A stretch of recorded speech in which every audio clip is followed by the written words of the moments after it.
আমি সোমা বলছি, সোমা মুখার্জি। এত কষ্ট হচ্ছে ভিতরে যে হসপিটালে বসে থাকতে পারছি না। আমাদের সব ডাক্তাররা সবাই খুব ডিস্টার্বড। আজকে তো ওপিডি বন্ধ রাখা হয়েছে।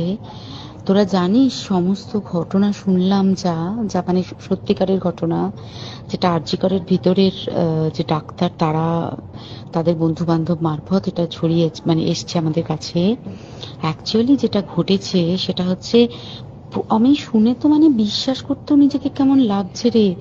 প্রত্যেকটা আমাদের ওয়েস্ট বেঙ্গলের প্রত্যেকটা মেডিকেল কলেজে, বিশেষ করে কলকাতার সরকারি মেডিকেল কলেজগুলোর প্রিন্সিপালরা, ডিপার্টমেন্টাল হেডরা, প্রিন্সিপালরা বিশেষ করে, তারা পাশ করানোর জন্য স্টুডেন্টদের কাছে রীতিমতো টাকা নেয়। যেসব স্টুডেন্টরা, ইন্টার্নরা, পিজিটিরা যারা ভালো করে ক্লাস করে না বা থিসিস তারা জমা দেবে, পিজিতে তো থিসিস জমা দিতে হয়, তো যারা এমবিবিএস ফাইনাল ইয়ার